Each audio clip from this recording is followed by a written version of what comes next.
Okay, hello everyone. Welcome and thank you for attending today's mental health panel on imposter syndrome in Asian American communities. To start off, my name is Kayla Yasuda and my pronouns are she, her, and hers. And I am a third-year social psychology major with a minor in healthcare social issues at UC San Diego. And I am also a community assistant for APIMEDA programs and services, who is hosting this panel today in collaboration with Counseling and Psychological Services, also known as CAPS at UC San Diego. If you're not familiar with APIMEDA programs and services, APIMEDA stands for Asian, Pacific Islander, Middle Eastern, Desi Americans, and we are an office that was built out of student activism, and we are dedicated to providing leadership development, community retention, and advocacy that centers the experiences of APIMEDA peoples. So every year, APIMEDA Programs and Services presents a mental health panel in May in honor of both Asian Pacific Islander American Heritage Month and Mental Health Awareness Month.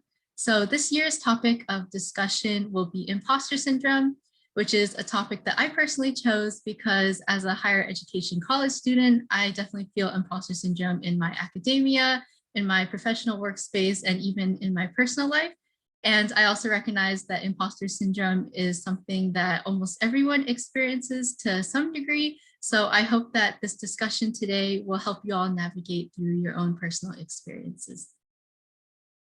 And a few housekeeping rules before we get started is that I wanted to mention that for folks who are today on Zoom, I intend to enable the live transcript, which I hope is now available.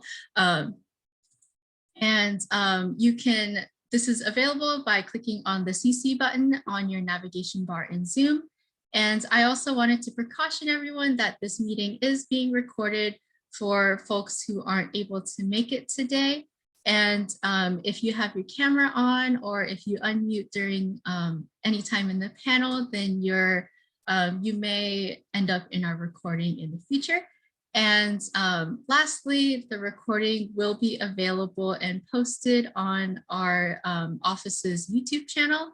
And this can be found by searching APIMEDA at UC San Diego on YouTube. And I will also mention that at the end again so that we could, so you all can visually see the links.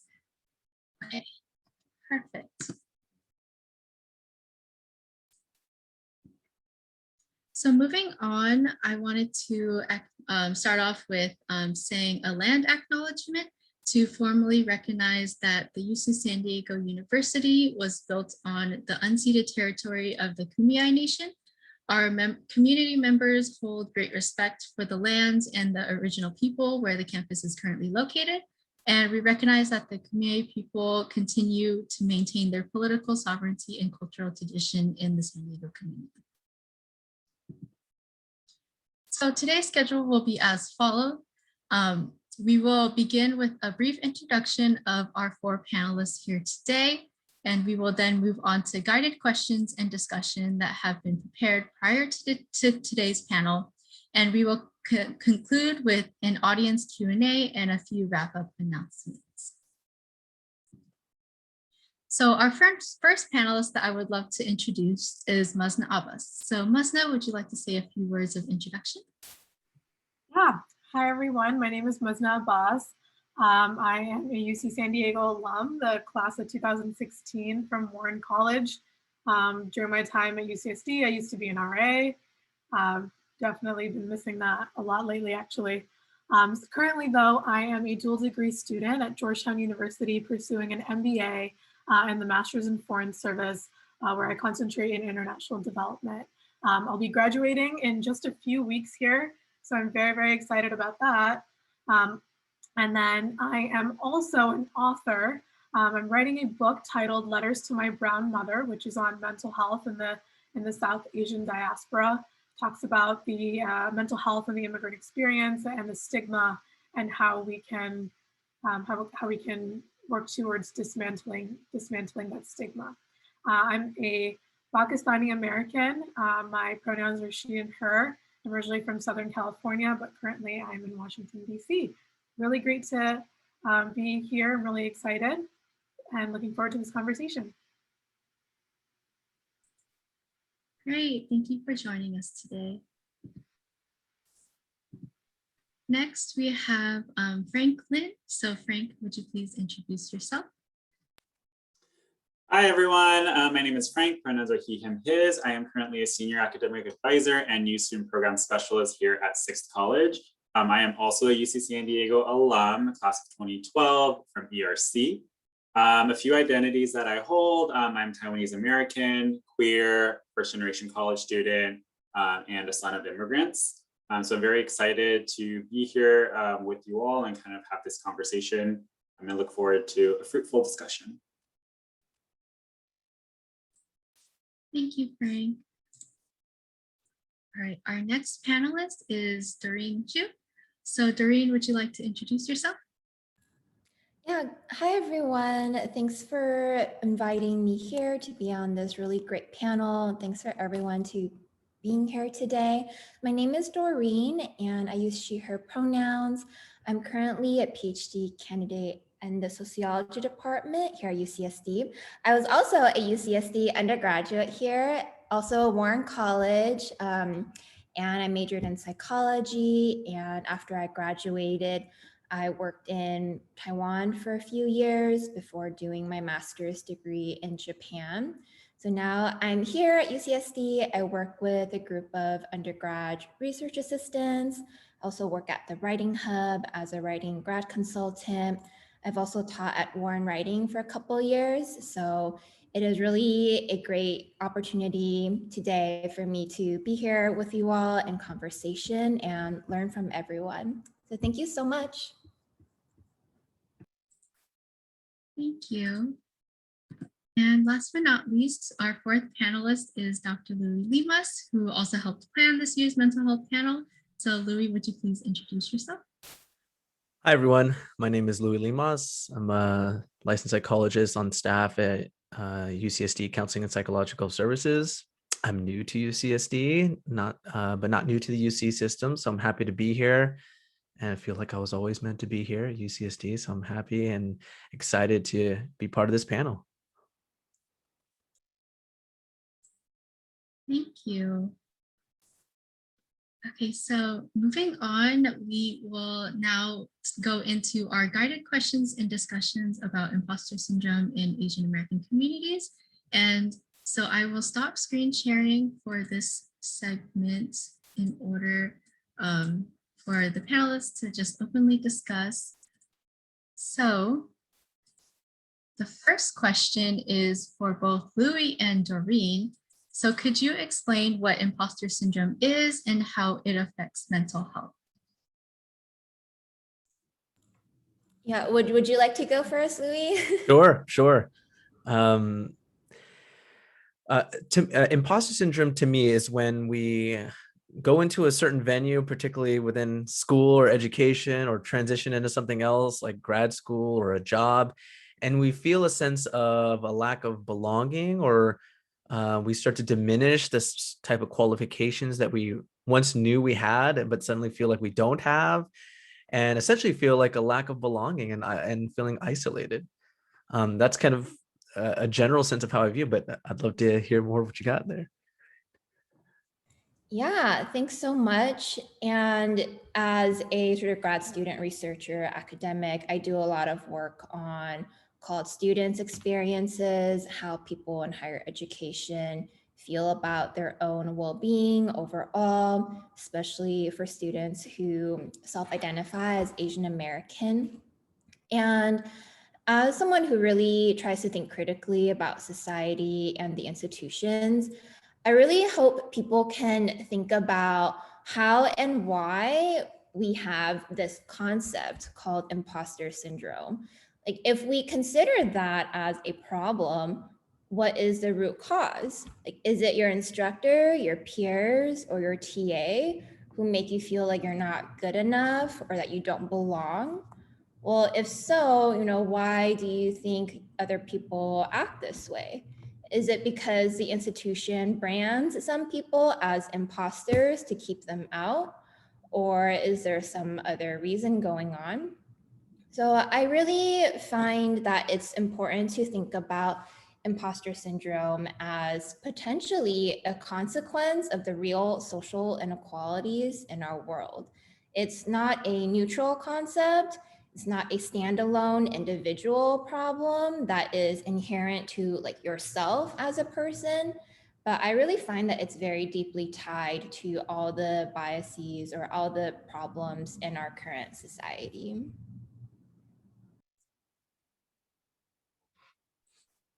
Yes, absolutely.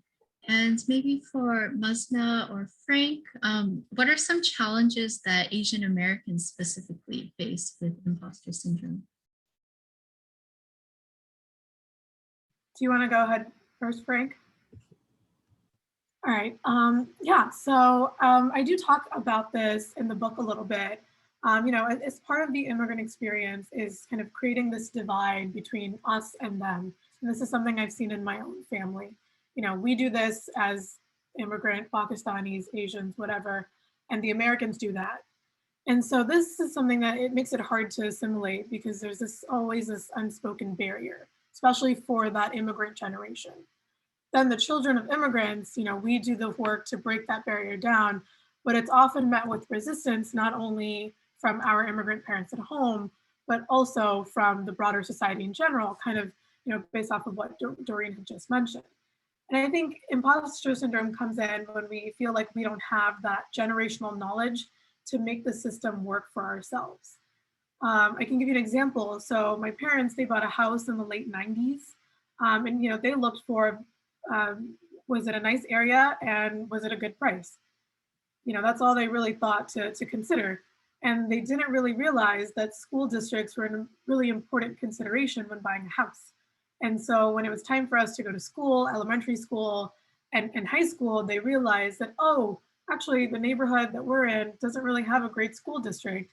And so we already felt sort of disadvantaged because of this kind of generational gap of knowledge that we didn't really have. And apart from that, several folks that I interviewed for my book, you know, told me growing up that their parents always told them that, you know, as an immigrant, you have to work twice as hard as the non-immigrants. And we're always taught that we have something more to prove from the beginning. And then this sort of leaves a chip on your shoulder, and you do carry that with you in your personal life and your professional life as well. Thank you for sharing that, Mizna. So to kind of add on to that, I think for like my own personal experiences in my journey through life, I think about the intersecting identities that I hold. And so for me, when I was like an undergrad, a lot of the queer spaces that I was aware of were predominantly white. And so I didn't see myself reflected there. And it felt like, oh, I don't belong in this space just because I'm not white, but I am queer, but how do I enter into this realm? And a lot of the Asian American spaces that I was actually in, there were no other queer folks. So again, I felt like an outsider, an imposter, and like I don't belong in this community as well. And so I think when we think about intersecting identities, it really resonates, like imposter syndrome like amplifies when you have all these additional layers of marginalized and minoritized identities. And I think that kind of going off of what Muzna was saying earlier, a lot of me growing up, you know, the model minority myth was really ingrained in me, like, you know, being a child of immigrants, you know, work hard, put your head down, don't like question anything, question the authority, like just kind of focus, do well, and then you can make it in life. But it wasn't really until I like entered higher education and realized that these structures and systems in place were not meant for us. It was really built on a foundation of white supremacy and to block us out of these spaces. So I think that in order to really combat imposter syndrome, like Doreen was saying earlier as well, is to really like critically analyze the structures that are in place, dismantling a lot of that, and really able to allow communities of color and Asian Americans into these spaces and structures that have historically kept us out.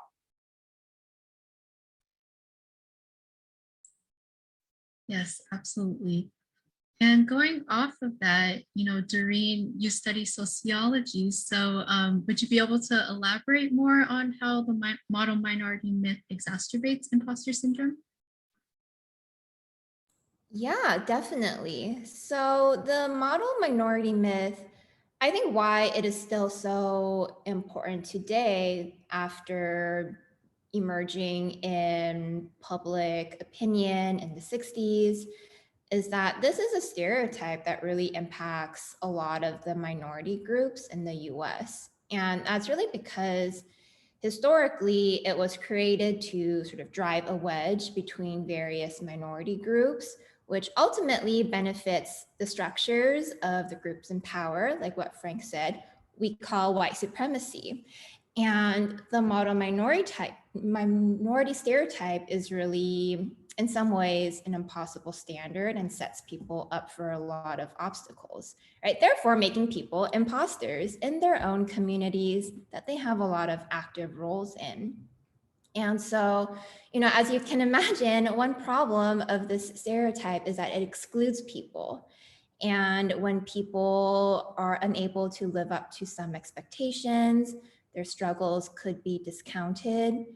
And perhaps when people do live up to some of these expectations to some extent, maybe their achievements are also discounted. So you can really understand how some of these expectations may lead to people feeling inadequate in some way, perhaps like they don't belong in whatever community they're in or whatever institutional setting they're in. And the truth is that that's kind of how white supremacy works, is to keep some people out to keep some people in, right? And I'll just also preface, by saying that all of the perspectives I'm sharing, all the knowledge, it comes from my own specific experiences as a PhD student, also as someone who's lived in California, Taiwan, Japan. So those are just my perspectives that I'm sharing with everyone.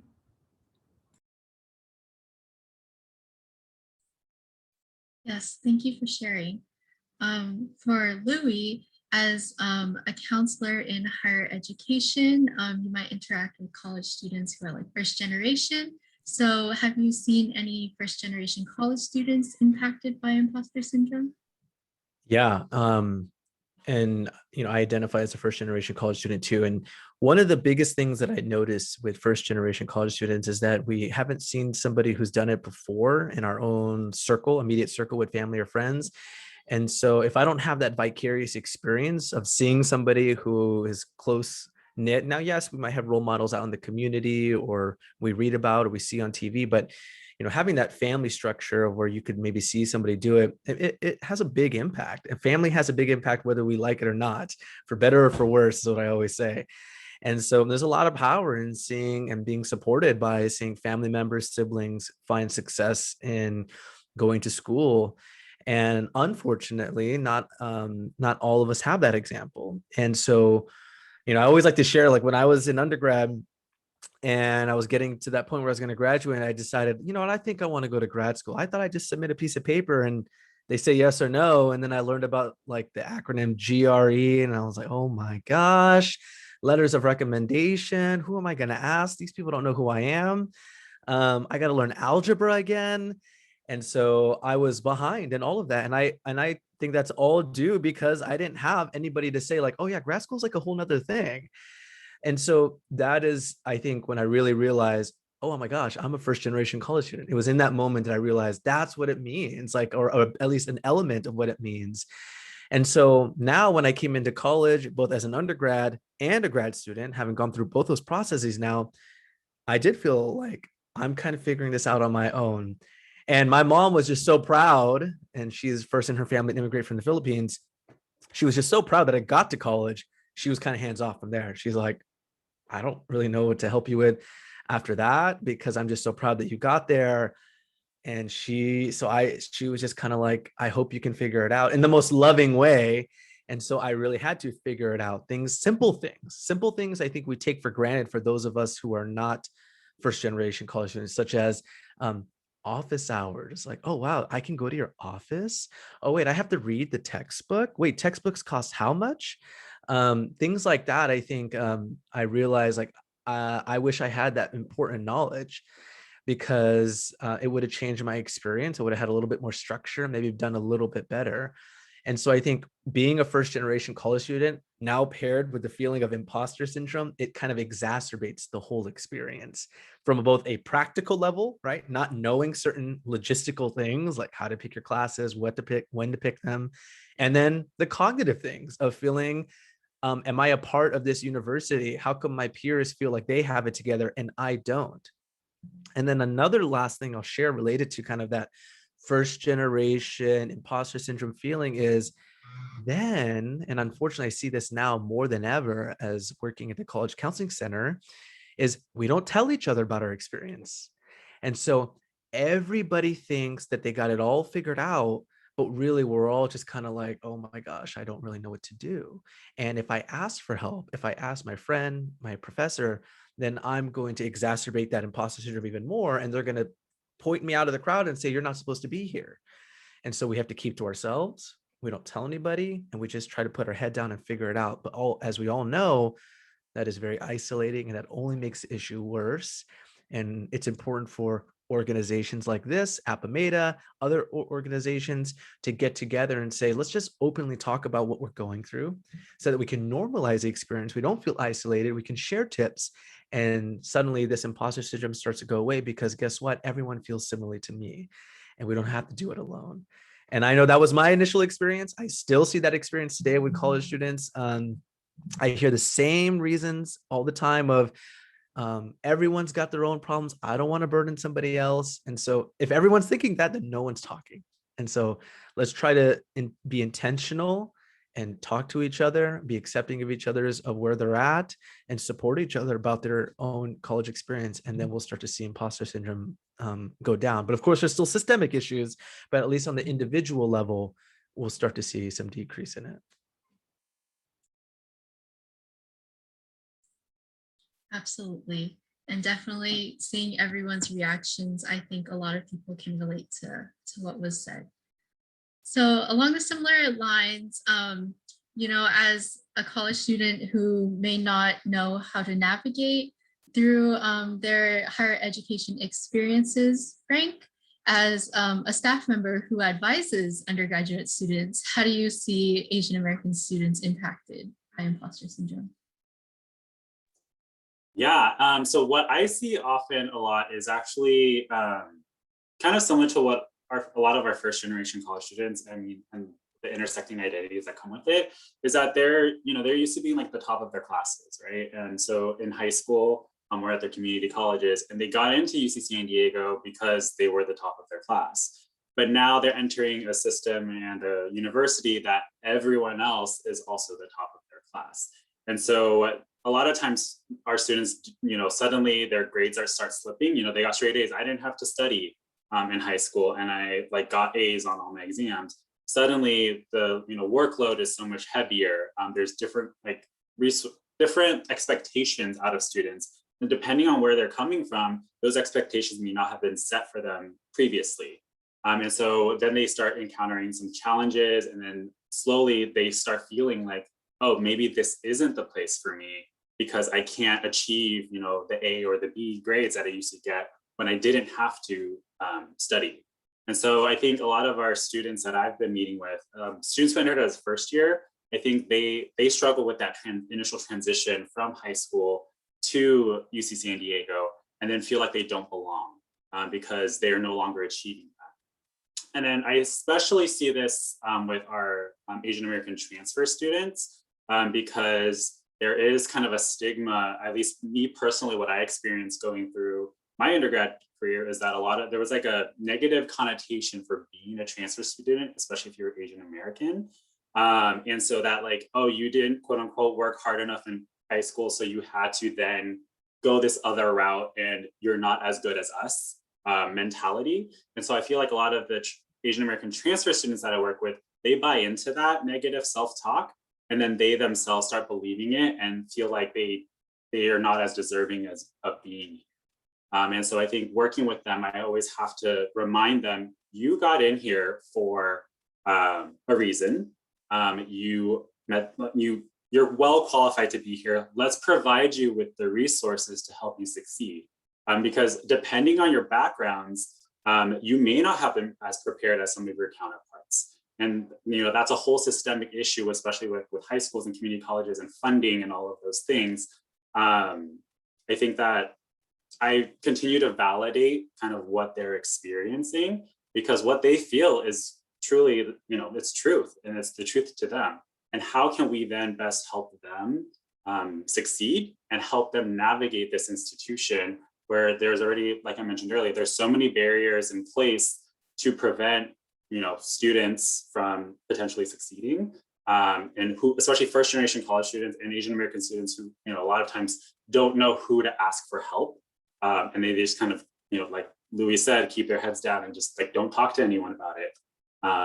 So I try to then break those down and provide them with the resources, as well as help kind of doing warm handoffs. Because I know a lot of times if you just give a student a whole list of resources, they're like, okay, thanks. And then it's just so overwhelming that they end up not doing anything. So especially I tend to like, go talk to Wendy, like if you want to go, especially this, and then I'll do like a warm email exchange kind of a thing to kind of introduce them to each other. So I think that I've seen it play out, but I like to validate their experiences and letting them know that they belong here, they have a space here, and what we should be doing as staff members and as faculty is to help bridge those gaps, help dismantle as much as we can in our power to allow our students to succeed. Because what we do is serve students, and if we're adding additional barriers, that's a disservice to the students, right? So I think, I want to really just like build off of what Frank said. I think that was so well said. And the part that really resonated with me was just really doing those warm handoffs. And I think that is so crucial, because we're dealing with a lot of situations where you're fresh out of like you're coming straight to university, and and rightfully so, our parents did things for us and helped take care of us. And so it's nice to have people who are actually like you, Frank, are saying, I will help facilitate this for you. It's not you're doing it for them, you're just help facilitating doing it. And then being Asian identified on top of it, this is the whole crux of our panel, is saying like, wow, like somebody who looks like me is like supporting me. And I think that does such huge things too. If I might add to that, very well said. I think one thing you mentioned, Frank, was that finding like resources for Asian Americans to succeed, and kind of going off the systemic issues that you talked about, Doreen, those resources look different. And it's only by talking about it can we figure out what's actually going to work and what's going to be best for us to kind of take our space in these spaces that we are entering into. I think even, like going to office hours was such a foreign concept. Like, you want me to go and talk to a professor? Am I even allowed to do that? And, figuring out how we can get to that same level that our peers are coming in with that sort of generational knowledge, like I had mentioned before.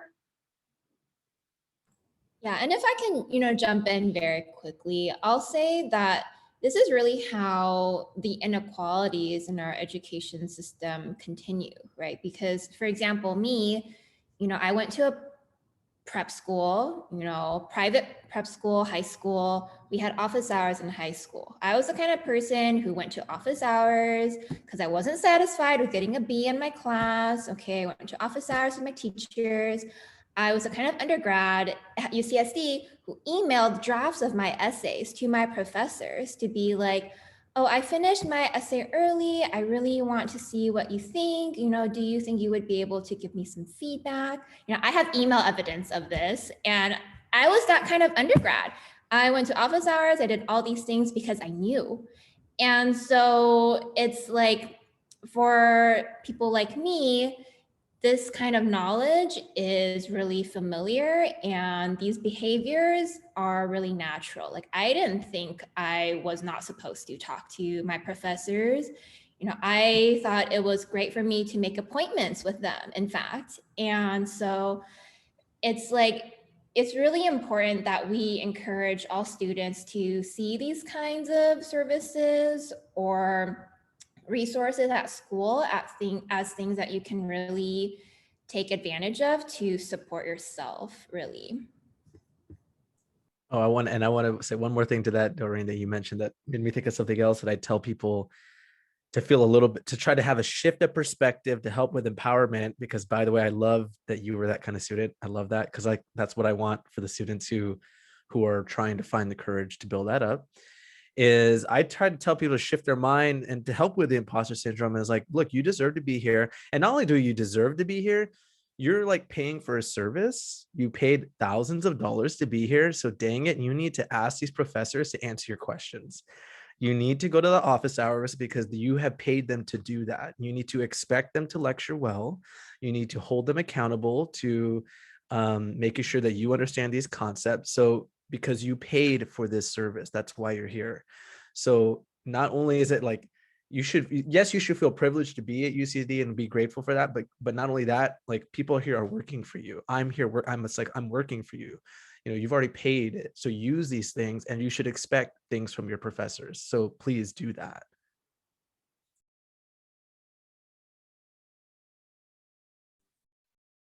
Absolutely. Now stepping a little bit away from the topic of higher education specifically, I wanted to move on into a little bit more personal life. So Muzna, in your book, Letters to My Brown Mother, you discuss how conversations surrounding mental health may be difficult among family members, especially since mental health is often not addressed within Asian American families. So how would you suggest bringing up a conversation about imposter syndrome to family members who may not recognize mental health as an issue? Yeah, that's a great question. So yeah, in the book, I actually lay out the steps on how to have these difficult conversations. And it all really boils down to making sure that you are prepared when you walk into that conversation. This not only helps lower your anxiety about having this conversation, but it makes sure that you can have this discussion with your family with the least amount of tension possible. And being prepared means several things. You know, first, you want to be prepared with knowing what you want out of this conversation. Do you just want to vent? Are you looking for a specific type of support? Asian American families are traditionally very action oriented. They're like, all right, here's a problem. What's the solution? So you want to go in kind of being prepared to answer that question and already having that answer ready. Another way to be prepared is bringing in data to back up your claims in the best way that your family understands. The best advantage that you have in this conversation is that you know your family well. You know what they respond to, and you know what they don't respond to. So you can come in and frame that conversation in a way that you know they will respond and understand, rather than saying something that may not kind of resonate with them. You know, this could include examples, statistics, facts, things to show that you've thought about this, you could have sort of like done your homework. You know, you can give them examples of family members, your friends, people in your community that are in this field, and that can kind of back up your claims there. You know, if you're looking for a specific type of support, bring the receipts, do your homework. Do you want to sign up for therapy? We'll have a list ready of therapists and what it costs. Do you want to try out some sort of new routine where you can incorporate self-care better? Okay, well, here's what a schedule could look like. Here's the sort of support I may need from you, a ride here, some extra finances to go towards X activity, whatever it is, come prepared with your homework. And, you know, all in all, coming prepared to this conversation will be your mechanism for making it the most fruitful discussion as possible. And the last thing I'll say is that you want to remember that this isn't a sort of one in my conversation, we're done. This is something that's ongoing. You're going to be having this conversation over and over again in different ways. So when you see moments where you can bring it up in a productive way, take advantage of that, because it's something that will really help, and it really does go a long way in addressing these issues from a broader perspective. And so my book, I discuss this. My book is on pre-order. There's a pre-sale campaign going on. The book will be released in August. I think Wendy just sent out a link, so please check that out for more information. And if you're interested, please support the pre-sale campaign.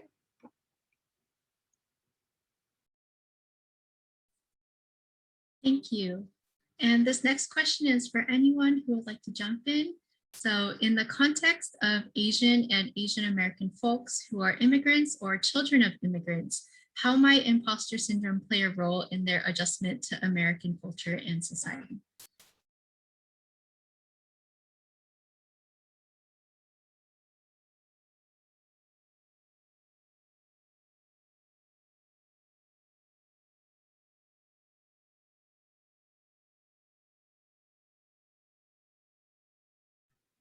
I sort of touched on this earlier, but one thing I was reading today was something called thriver's guilt, which is kind of feeling guilty or remorseful for growing up, kind of having the resources and opportunities that your parents didn't have.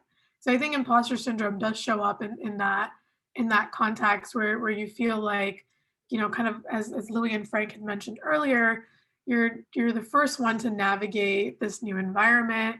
You don't have an understanding of the way the system works. You don't have a sort of roadmap, and that makes you feel inadequate. And on top of that, you feel like at home you're not able to ask for the resources or the support just because, one, your parents haven't been through this, but also I think you personally feel like, oh, like they didn't get to go to college, what am I going to do? Ask them about the college experience. So I think there's several aspects to that there.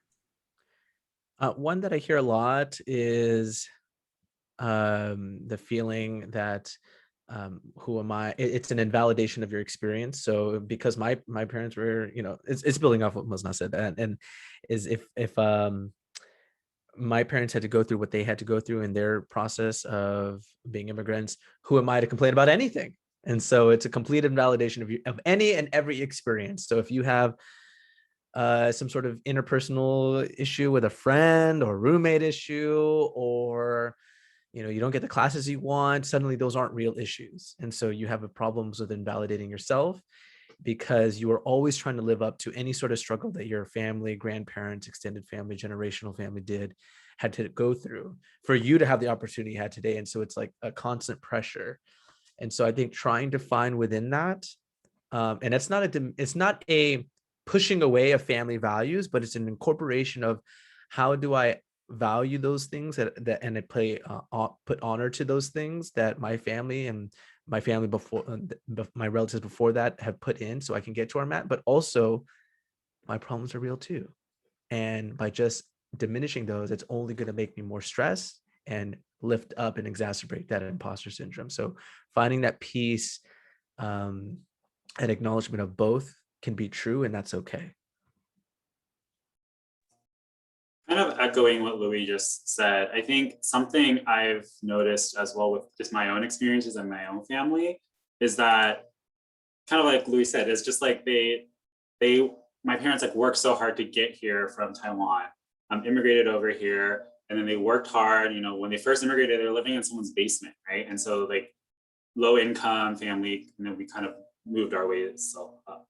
And so I'm the only one actually born in the United States. And so it's kind of like, I'm the quote unquote like golden child who is like the only US citizen in the family, and he's gonna like all their dreams and aspirations were like put on me. And that burden was really hard, like heavy to carry.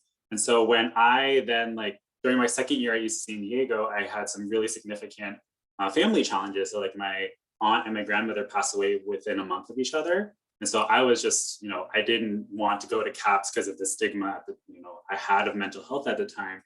And when I told my mom that I was having like a really hard time processing the loss of my aunt and my grandmother, she said to me, like, why is that hard on you? It was my mother and my sister. You should just focus on school. So I was like, so that was really invalidating to me. And so then I felt like I didn't have a community at home to talk to about some of these difficulties with the mental health challenges that I was experiencing at the time. And I, again, didn't feel comfortable because at the time I didn't see any CAPS counselors that looked like me, and who I wouldn't have to kind of explain like the family dynamic, the respect that I have to hold, and kind of honoring, like, you know, all those, like, a lot of traditional Taiwanese kind of like values and cultural values, things like that. And so I just felt really out of place, especially here at UC San Diego. And at the time, I was trying to find like a community, and I really couldn't find it, because at the same time, I was also struggling with my identity, was like coming into my queerness. And then was it safe enough for me to then like go to my Asian American friends who would understand like what I was going through from the Asian American lens, but then also with my identity, like would I have to like explain things to my queer friends who were all white at that time. And so it was just like feeling really out of place here. And I really then just internalized a lot of it, which do not do people. I internalized a lot of it and ended up just like really having a full like mental like breakdown during my second year, just because I couldn't handle it. And I felt like I didn't belong anywhere. And I just felt so isolated, so alone. And I personally think that the most challenging thing is when you're surrounded by a whole community of people, but you still feel alone. I think that is so isolating, and does very horrible things to your own mental health, your own self-worth, your own self-confidence. So to the students out there, reach out for help, and know who to kind of contact and what your resources are, because sometimes, like Louis said, sometimes whether you like it or not, your family is going to be a part of your experience. And so even though I felt like that was going to be my safe place to go, it wasn't. And I had to then reach out and find something else. So. Yeah, thank you so much for sharing, Frank. And I just want to also say thank you for people in the chat who are also sharing their experiences. And I'll just add on one quick thing is that the stresses that you all are mentioning, the kinds of concerns that you may be feeling, any challenges, sort of thinking about family immigration histories or refugee backgrounds. Well, the important thing is that those stresses are not always acknowledged by institutions, especially in higher ed, right? Because if you are a student here, well, some of the only ways that the school sees you is through your GPA, your grades, diversity categories, right? Which is a whole nother story, and your retention, right? So does the university give you spaces to talk about these things that we're talking about now, like family dynamics, social support networks? Maybe not very many, right? So exactly like what Frank said, when you are surrounded by other people, but feeling like you have no real idea of how to get help or how to get talking with other people, I think it is really isolating and also very draining on people physically and emotionally.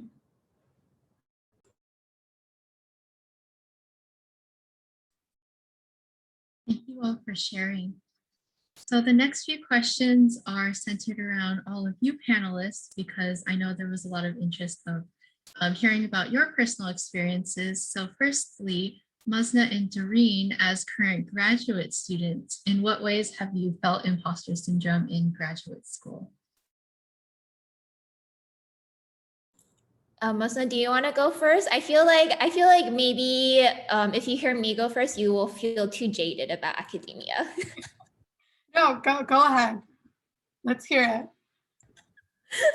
Okay, so if anyone is considering grad school, I will say don't do it, or don't do it right away after undergrad, because I think grad school is such a big commitment, first of all. I think that just going back to sort of some of the ideas that we mentioned, well, imposter syndrome is really a consequence of all these biases about racial groups, gender, class divides, sexuality, and so on, right? And I think a lot of it also has to do with model minority stereotypes, right? Like, for example, in the US, people make judgments about race and racial identities based on appearance. And so for me, as a person who looks East Asian, you know, they might feel that I am some part of the model minority stereotype.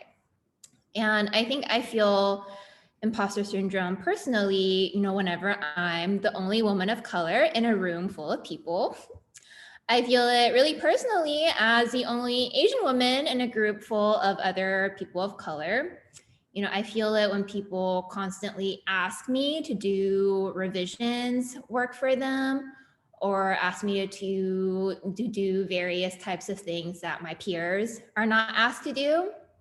So I always feel like I'm thinking, well, why am I the only one here? Why am I the only one who is getting asked to do all these things? Is it because I'm exceptional? Maybe. Is it because I'm sort of like a random fluke choice here? Perhaps. So I think eventually what helped me kind of adjust my own mentality is that, well, the problem is not really me as a person. If people are, making judgments about me, that's kind of their problem. And it is actually not solely their problem, because it is the problem of the institutional system. We are all surviving it, and subsequently the whole society. So that's kind of how I sort of perceive it, and how I've kind of made sense of it in my own grad school career in the US. Yeah, going off that, Doreen, I do agree. I think waiting to go to grad school is probably the best decision you can make, because you come in with a certain level of experience that you won't otherwise have. And that's partially where a lot of my imposter syndrome came in. So prior to my time at Georgetown, I was with Teach for America. I was a 5th grade teacher. And while yes, that's a real job, I never felt like it was a real adult job. So then when I come to grad school, I had been hanging out with 5th graders for the past 2 years. And then all of a sudden I'm in, my peers and my classmates that have been working in this field for several years, are talking about their research and their past jobs, and speaking so eloquently from a place of it, from this experience that I felt like I did not have. But I had to remind myself that the truth was, like, I had earned my spot there just as they had, and if not more so, because I was coming from a place of less experience, but still being valued and deemed an asset as a part of this community. And so, like, what I had to say did matter. And just because so-and-so, worked at the UN or had an internship at the State Department, didn't mean that what I thought or what I had to say was less important than where they were coming from. So it really helps me to find a place where I could utilize the skills I was confident in, and then building my voice from there, and then being able to kind of go into those uncharted territories. So I found, the organization on campus on diversity and inclusion, because that's something I was so passionate about. And I was able to kind of build my voice and build a brand for myself from there. And I had the similar issue when I was writing this book, was, am I qualified to talk about this? Is this something that I'm allowed to say? Like, where's, how am I even going to say that I'm an author? But like, here I am, I've been writing papers all my life. This is just another paper. And I'm still feeling this as I graduate in about 2 weeks, going on to the real world. I've been a student my whole life. So how does life look like outside of that identity of being a student? It's something that I'm going to be learning to navigate very soon as well. Congrats, by the way. That's awesome. Thank you. Thank you. Yeah.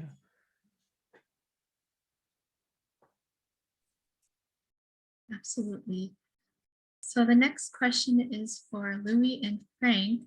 How have you experienced imposter syndrome in your professional careers and workspaces? And has it ever stopped you from pursuing something?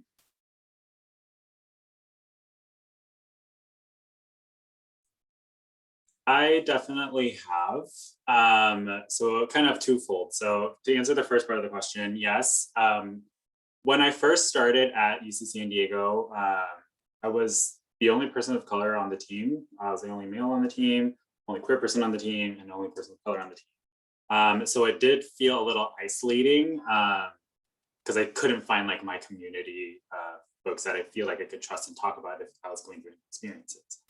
And then to add on to that, there was like someone, how do I put this? Like someone in higher management came to me and kind of just then asked me like, hey, you speak Mandarin, right? Like, how do I say this? How do I do this? How do I do this? And it kind of just took me by surprise because I was like, is that all you see me as? Like, is that all I am to you? Is like, they actually, and then to make it even worse, they did end up calling me, oh, you're like our resident Chinese expert here. And it was just really jarring to me to kind of have to go through that in terms of, you know, why is that what you see me as? And so it did not, I did not feel like I was in a safe space in terms of like my identities. Like I was, you know, an advisor and like I do all these things and I'm so much more than that. And if that's all you see me as, then I felt like I didn't belong there. Then if that's my only job and my only task, right? And then in terms of the second part of the question, where from preventing me from pursuing things, I think a lot of the times I do feel quote unquote like not qualified when I actually do have the qualifications, just because I think that a lot of it is like internalized, right? Because I've been told a lot of times like, oh, like, you know, you don't have enough of this, you don't have enough of this, you don't have enough of this. And so I think that something I've then grown to learn and kind of turn into a belief, so to say, is that I'm not good enough to pursue some of these higher level like jobs or like things like that, just because I may not have the experience. But what I've then grown to learn throughout the years is there are folks like who don't have any of the experience and still pursue and try to apply for those jobs, right? And I think that that's something I've had to unlearn, is that I'm capable and I have the skill sets that are required from this job posting for me to pursue them. And I need to then allow myself to believe that, because I think I've gone so many years of not believing I'm good enough, lacking the self-confidence to, I'm comfortable here. I don't like, you know, I've been going back into the like, just put my head down and continue the work, that I don't deserve to like get a promotion or pursue these greater things. I've then really had to unlearn that, know that I am capable, that I do have a place, because I think I start thinking about all these other things, and that's like when my anxiety rises and just like, oh, like there's other people who have like 10 plus years of experience on me. I shouldn't go for it because they're probably gonna go for it. And then believing that self-talk when I do have this similar experiences as them. And I am worthy of pursuing these opportunities and learning and gaining. Thank you so much for that, Frank. You know, some of that I've had similar experiences, but I think and acknowledging one of the comments here in the chat, Mira,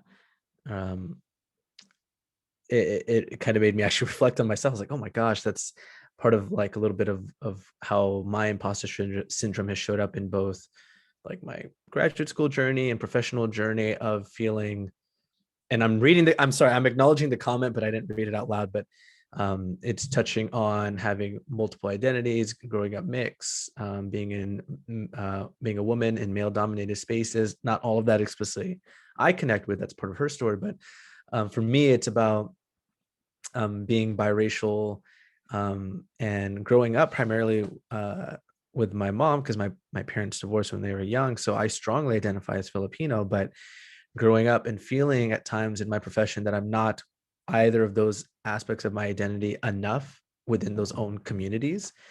And that was a challenging thing to experience.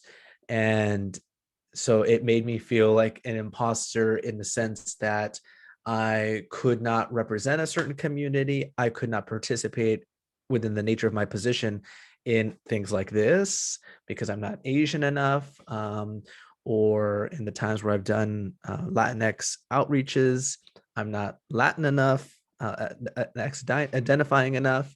And so that has been challenging. So that makes me kind of want to just isolate. That has made me want to isolate and revert back to just like, okay, well, I guess I won't touch these identities because I feel like I'm an imposter within those identities from my own communities. And I'm like, and in my head, I'm like, when I go home growing up, my mom's full Filipino, immigrated from the Philippines. That's the family I knew. That's the cultural celebrations I did. That's the food I ate.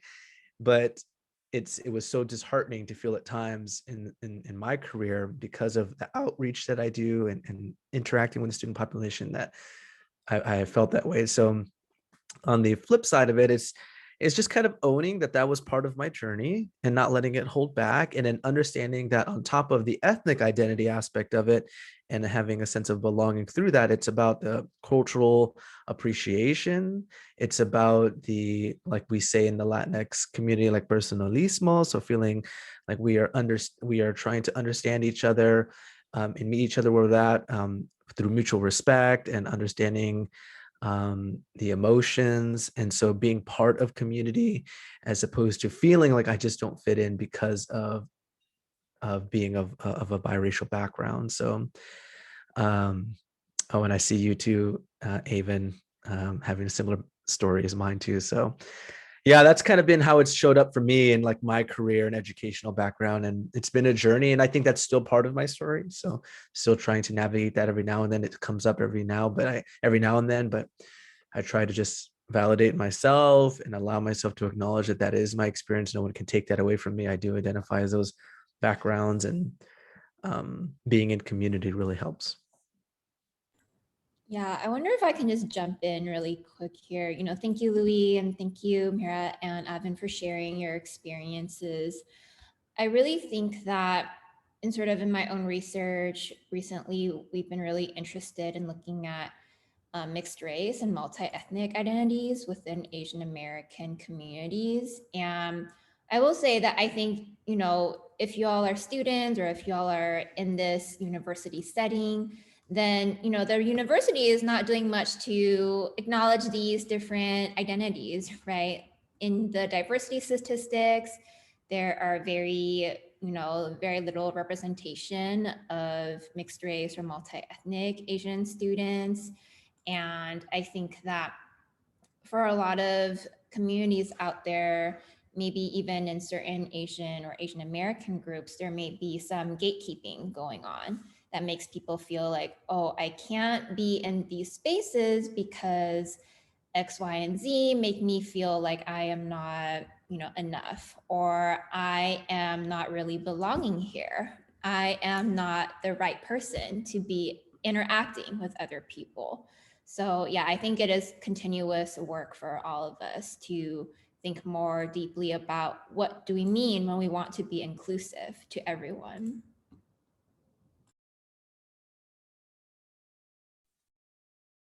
Yes, definitely.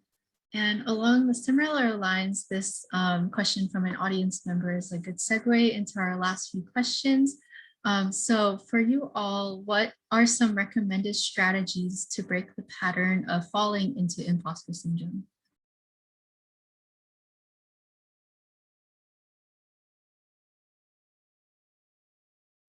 Well, maybe I'll just start by saying that honestly, if you are recognizing that you want to look for strategies, I think you are doing great already. So that is a great first step. You should feel very good about yourself because you are recognizing that you want to do something to help yourself live a better life. And I think that is wonderful. So I think maybe the next step is to mentally recognize that the main problem is not you as a person, because guess what? A lot of people probably feel the same way. And so it is maybe something about the world around you.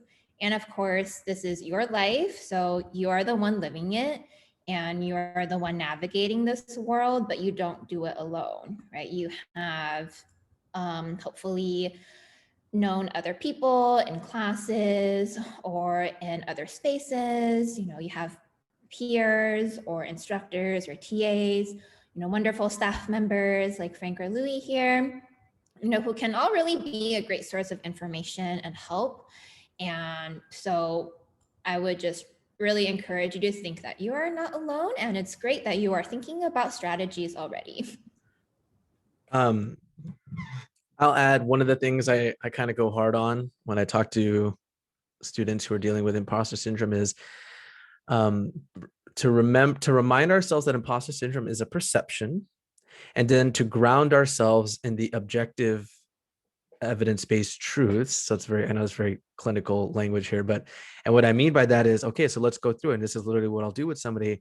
Tell me how you did in your classes. And unless UCSD suddenly lowered their bar, well, you know, in high school, like, oh, well, you know, I got A's. How did you get those A's? Well, I studied, you know, I did this. Were you involved in things? Yeah, I was involved in this. So we know these are objective truths that no one can take away from you.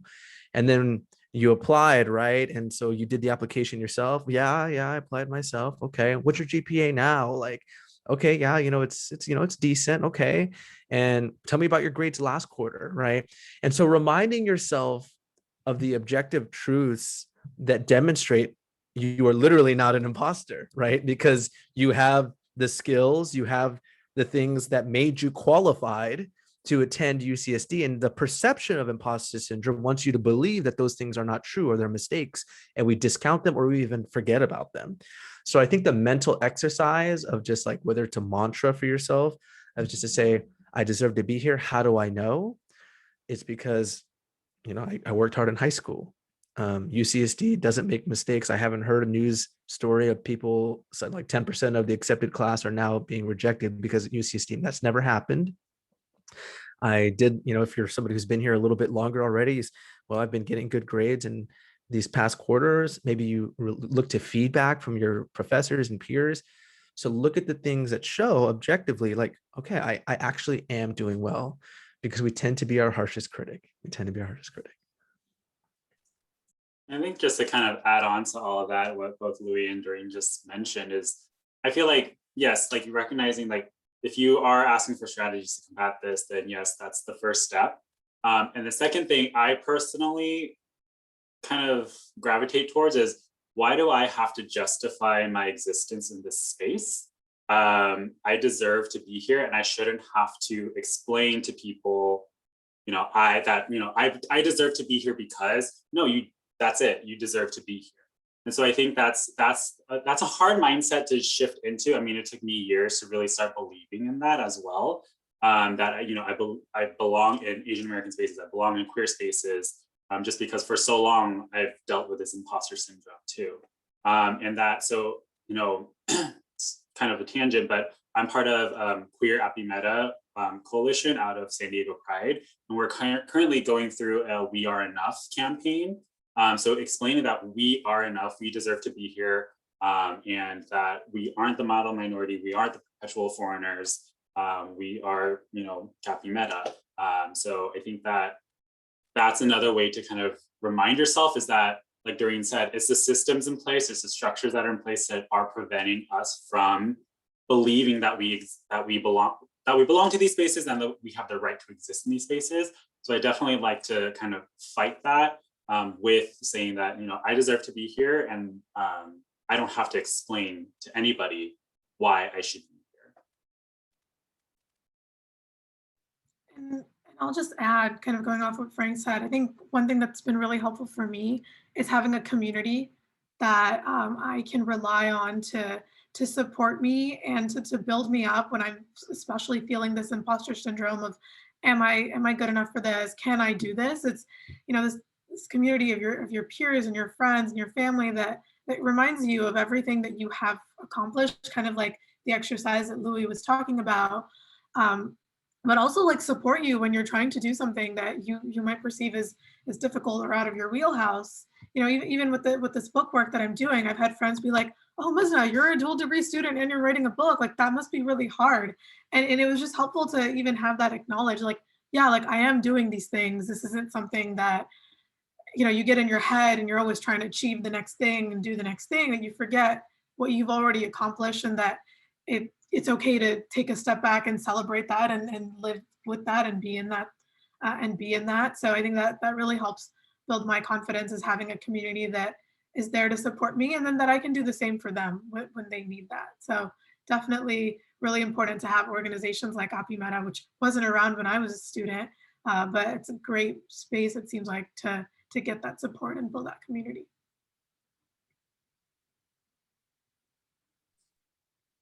Absolutely.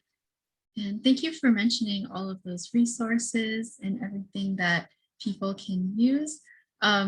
To conclude our last question before we move on to audience questions, specifically, I know that there are a lot of staff and faculty here that joined us who are open to helping students and others with imposter syndrome. So specifically at the university level, what can staff and faculty do to work with students to combat imposter syndrome?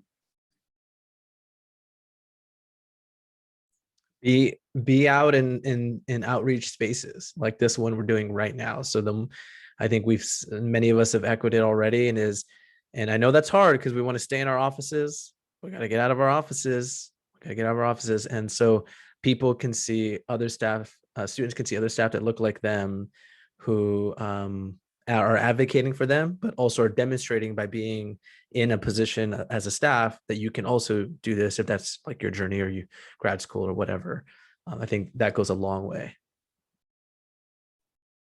I think also validating the student's experience. I think that's a key thing. I'm a big believer in validation, or I guess I adhere to Rendon's validation theory, that I think, what they're experiencing is valid, and what they also validate that they do belong here, right? And that what can we do as staff members, as faculty members, to help these students kind of dismantle that thinking, that negative self-talk that they don't belong here, they're not good enough, and kind of then critically analyzing maybe policies and procedures that you have in place that are actually impacting students in this way, where they're like, oh, I don't have that, experience, or I don't have that, I don't have that background, so I don't deserve to go into this class, or I don't deserve to go into this opportunity that the college is presenting. So I think that those are two kind of ways that staff and faculty can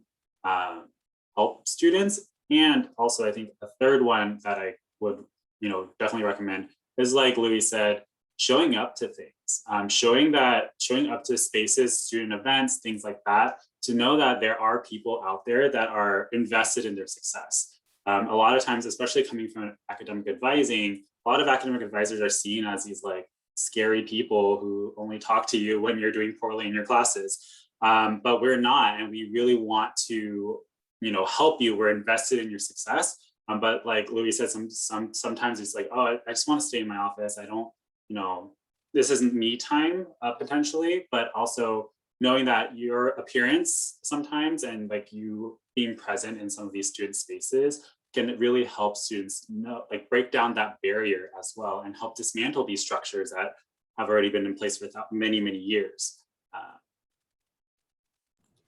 Going off that, I think one thing I would say is kind of lowering the barrier to entry and then meeting students where they're at. Oftentimes on campus, there are a lot of resources, but one, it's difficult to navigate them.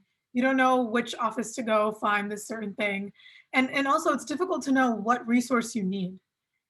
When I think back to my undergrad experience, a lot of times I struggled with a lot of different aspects of the academics, the social things, but it was hard for me to know who can I go to for what. At times I didn't even know what I was specifically struggling with. I couldn't name that thing. And so it was hard for me to go and avail these many resources available on campus because I didn't know what I didn't know. And so coming out to students and being like, hey, if you need help with X, if you're struggling with Y, then here's a person who can help you and this is what they do. So that students can be made more aware of what exactly it is that all of these people in all of these offices are actually doing. When you read a title, you don't exactly understand what that person's day-to-day job is. And so getting that sort of access and that transparency, being able to really meet students where they're at, I think is very going to be very helpful for students as we move forward. Yeah, I'll just jump in very quickly to say that, I really echo all the sentiments that people have been mentioning, like showing up to different spaces, being really intentional about, here is me, here's what I do. I'm happy to really focus on your experiences. And I think I really noticed that, I think maybe in fall and winter, as I started attending the APIMEDA program's grad writing cafes, because in my own staff role as a grad writing consultant at the Writing Hub, I didn't exactly realize that, students in like my own community of grad students, we're like scared of people like me who work at academic services, or maybe they feel intimidated by using these types of academic services.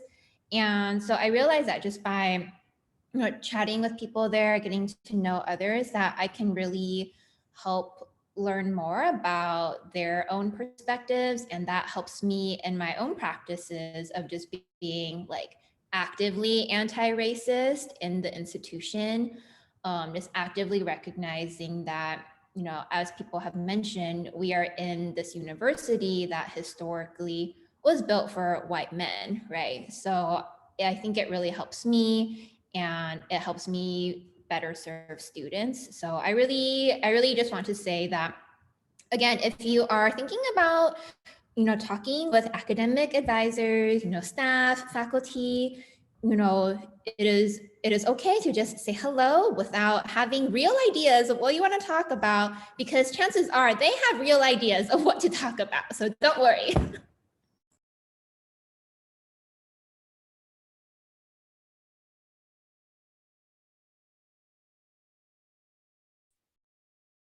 Absolutely. Okay, so for the last 10, 15 minutes about, I would like to open it up to the audience. If you have any additional questions for our panelists, you could either unmute or put it in the chat.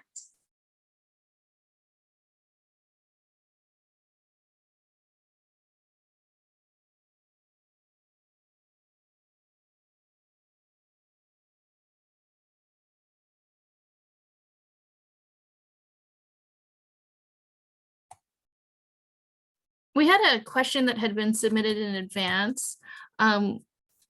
So I think for some folks, it has been difficult for folks to find work in the last year. We have a group of people who are going to graduate and are going to start doing a job or career search. So what kind of advice do you have for people who are currently looking for a job or about to look for a job, in the ways that they navigate that, especially with right now? I think it can be a little bit more difficult for folks who might have had trouble finding a job, and dealing with that compounded with imposter syndrome.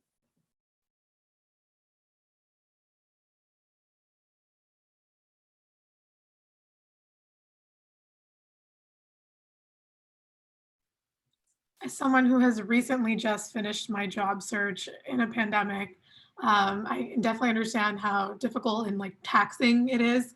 Most of my fall semester was dedicated to the job search.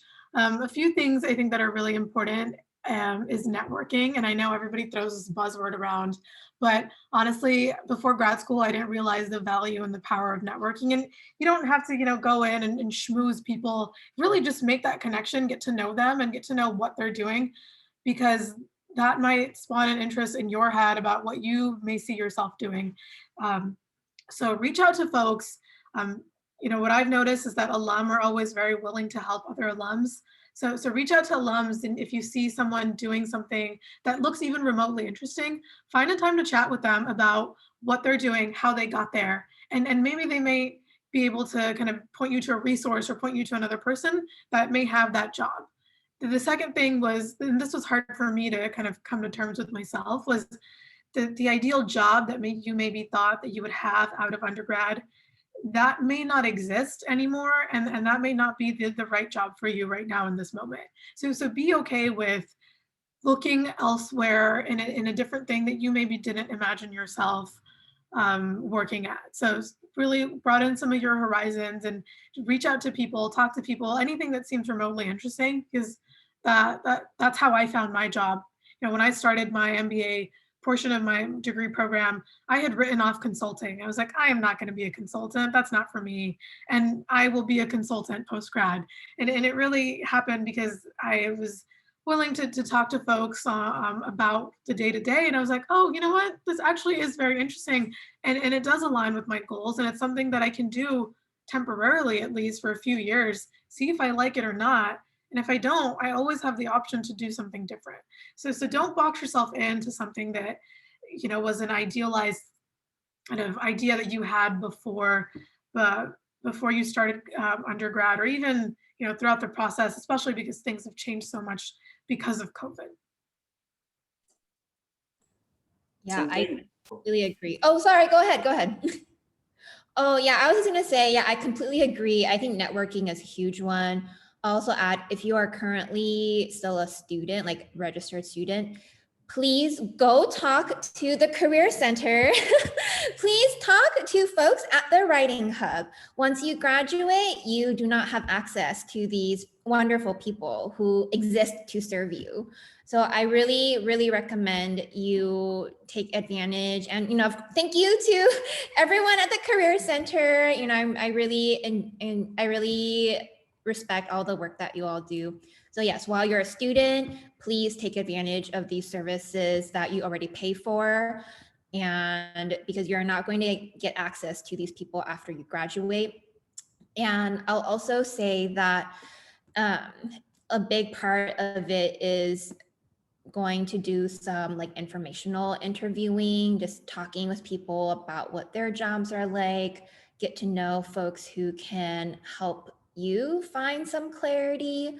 And just remember that you are not alone. Every person was in your shoes at some point, feeling uncertain about life. And although none of us were really like expecting to job hunt in a pandemic, I can definitely assure you that other people have probably some good ideas on how you can, navigate this. So yeah. Yeah, and just to kind of add on to that, I think something that we don't think about, and kind of relating it back to mental health, is that this whole job search process is a huge emotional investment, and it can be really, really hard on your own mental health, like buying into the imposter syndrome if you're getting like rejected or not getting any calls back or anything like that. And I think reminding yourself, being aware of that, I think is going to be really key. Because I mean, I shared with the panelists earlier that I literally yesterday had therapy and talked to my therapist about experiencing imposter syndrome and things like that as well too. And so it's a thing that continues with you. And I think that is just having those constant reminders, understanding that the job search process is a huge emotional investment. And even just like submitting that application, that is that's like one way of you actually combating that imposter syndrome, right? Like, you believe in yourself enough to then like apply for this position, that is a win in itself.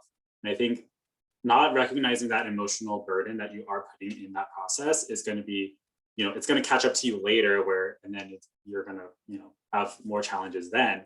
So I think recognizing that and acknowledging that in the beginning is going to be really helpful. And also kind of talking about what I talked about therapy now, we like kind of coming up with those plans, right? Kind of like, okay, this is a difficult, experience that you're going through. What are some plans that you have in place to take care of yourself, if some of these things do happen to you, and just kind of mentally and emotionally preparing yourself through that journey.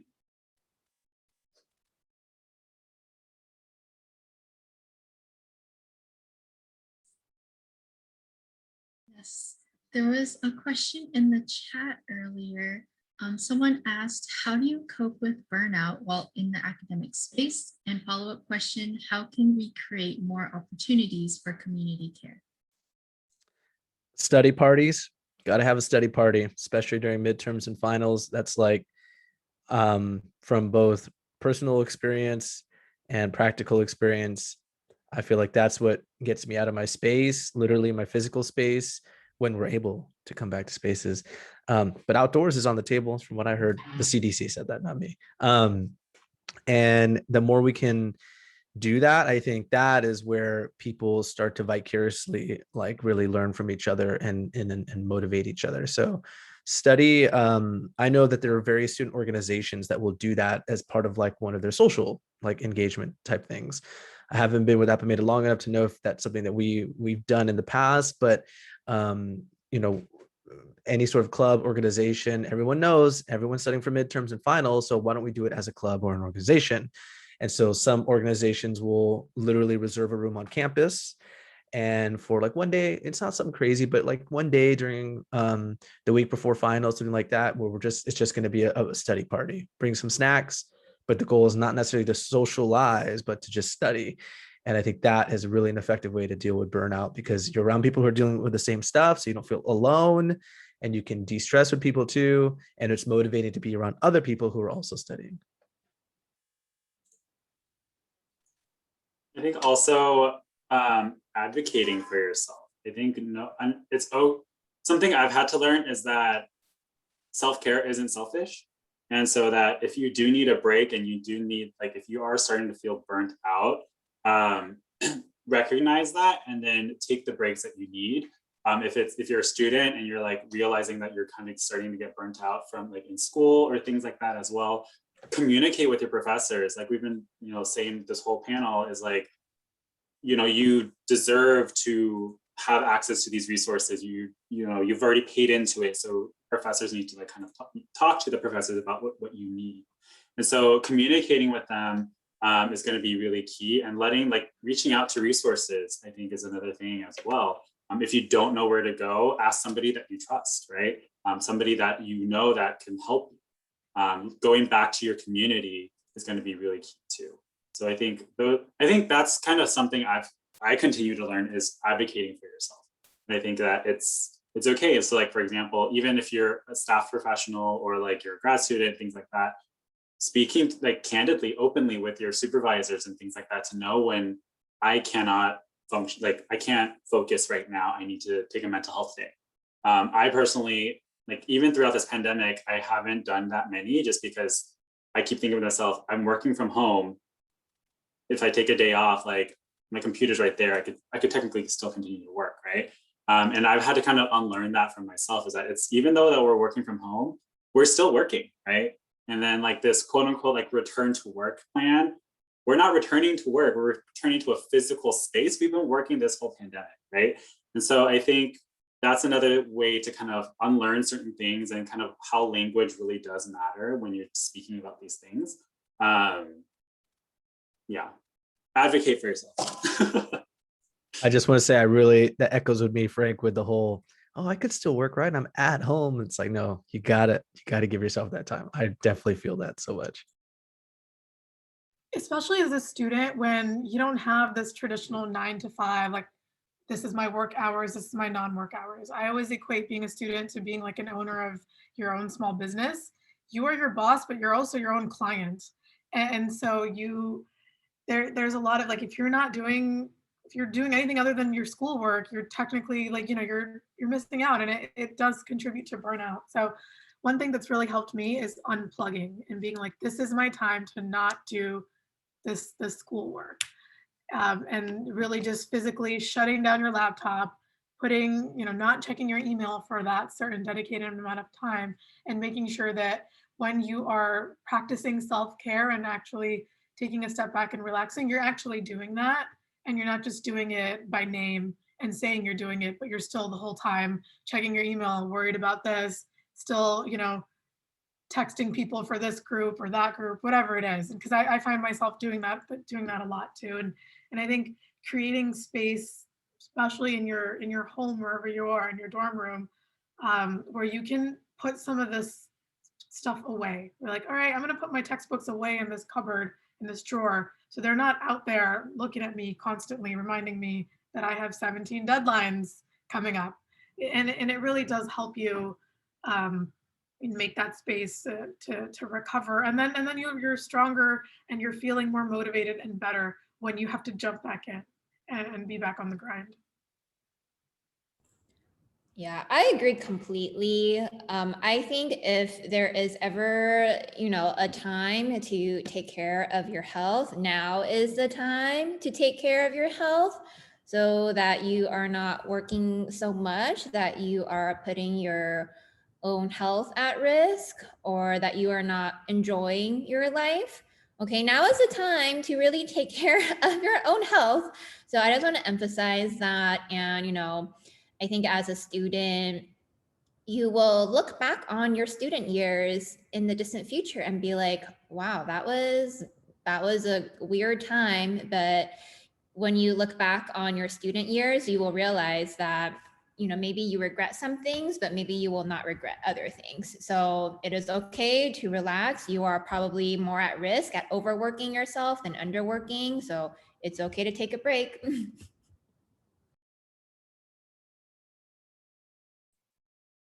Yes, absolutely. And that is actually a great segue into the last few slides that I have to share. So I will put that up now.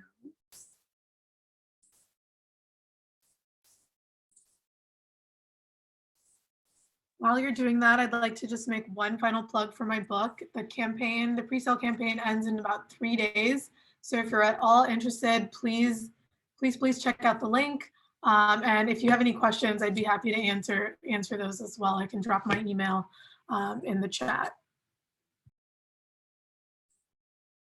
Absolutely. So when I was inspired to choose imposter syndrome for the topic of this panel, I also wanted to create a more personal discussion and an open space for students to attend. So next week, Friday, May 14th, during APIMEDA Programs and Services normal community time, which we have weekly, next week it is going to be a student-centered workshop on combating imposter syndrome. And so this event is intended for students to share their own thoughts and experiences around imposter syndrome as an Asian American. And together we can also discuss how to develop more concrete strategies on how to battle these negative effects. And also Brianne Wada, APIMEDA's career counselor liaison, will also be joining us. And she will also be talking about imposter syndrome and specifically around professional careers, job searching, and interviews. So this is a great opportunity for students to come and share their personal experiences and also listen to others. And thank you for the great conversation that we had today as well. And so to conclude our event, I wanted to thank you all for coming to today's mental health panel. I'm so honored to have been your host today. Please connect with APIMEDA Programs and Services through the following outlets, such as our Facebook, Instagram, our Slack channel, and our email and our newsletter. I know some of those links were put in the chat. And like I said in the beginning, that this meeting is being recorded and it will be uploaded on our YouTube channel, which is APIMEDA at UC San Diego. And lastly, I know I want to be mindful of time, but if people are open to it, we wanted to take a group picture. So I know my colleague Daphne was going to do that. Daphne, are you here? Yes, I am here. Let's see.